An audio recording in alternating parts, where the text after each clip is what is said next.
Assalamualaikum warahmatullahi wabarakatuh. Perkenalkan, nama saya Desti Wirayanti Buli, stambuk C30118290 dari mata kuliah Akuntansi Keperilakuan. Dalam video ini, saya ingin menjelaskan tentang model deskriptif dalam pengambilan keputusan. Dan terbagi menjadi 4 bagian, yaitu yang pertama framing, yang kedua fungsi nilai dan pembobotan, yang ketiga akuntansi mental, dan yang keempat adalah penelitian teori prospek. Dalam analisis, framing yaitu adalah suatu metode analisis dalam media, sama seperti analisis isi atau analisis semiotik secara sederhana. Framing juga biasa disebut yang membingkai suatu peristiwa, dan dengan kata lain, framing dipergunakan untuk mengetahui perspektif dan cara pandang yang dapat digunakan wartawan massa saat menseleksi isu dan menulis beritanya. Framing adalah sebuah metode yang disajikan secara realitas dan di mana kebenaran suatu kejadian tidak dapat diingkari secara total, melainkan dibelokkan secara perlahan dengan cara memberikan penonjolan pada aspek-aspek tertentu. Aspek-aspek tertentu tersebut berkaitan dengan penulisan fakta. Analisis framing dapat digunakan untuk membuat pembingkaian realitas seperti peristiwa, individu, kelompok, dan lain-lain yang dilakukan oleh media massa, dan dari pembingkaian itu adalah sebuah proses konstruksi. Kemudian yang kedua yaitu fungsi nilai dan pembobotan.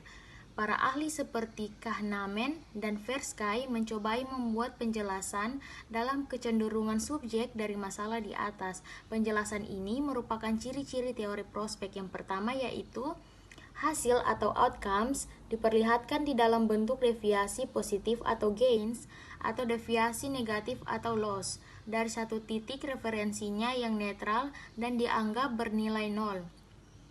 Kemudian yang kedua, mengikut perjalanan Bernoulli, Kahneman dan Tversky memberitahukan bahwa dalam mengevaluasi sebuah prospek, orang-orang tidak menggunakan hasil objektif dari prospek tersebut, akan tetapi dikembangkan penilaian subjektif dalam hasil dari prospeknya tersebut, terlebih khusus fungsi nilai atau value function yang memiliki bentuk S karena bersifat cekung dari atas titik referensi dan bersifat cembung dari bawah titik referensi. Misalnya, perbedaannya dari nilai subjektif, sama halnya dengan perolehan dalam perbedaan kehilangan.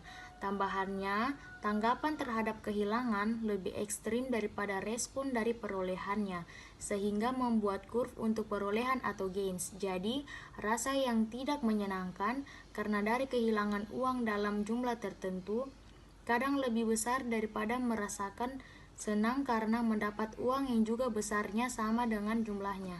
Kemudian akuntansi mental. Akuntansi mental atau dapat dikatakan mental accounting adalah sebuah kejadian seseorang yang membagi uang di dalam beberapa akun yang terpisah dikarenakan tujuan dan sumber uangnya tersebut. Akuntansi mental juga dapat terjadi ketika seseorang membagi rekeningnya didasarkan karena sumber pendapatan. Ada juga yang menempatkannya dalam akun yang berbeda.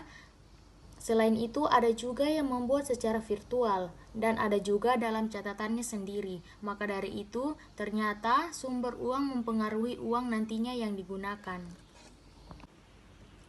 Dan yang terakhir adalah penelitian teori prospek. Dalam teori prospek tersebut adalah yang menjelaskan bagaimana seseorang mengambil keputusan di dalam suasana yang tidak pasti.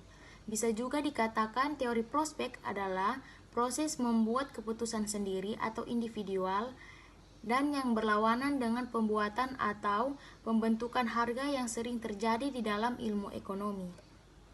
Sekian video dari saya dari materi model deskriptif dalam pengambil keputusan. Wassalamualaikum warahmatullahi wabarakatuh.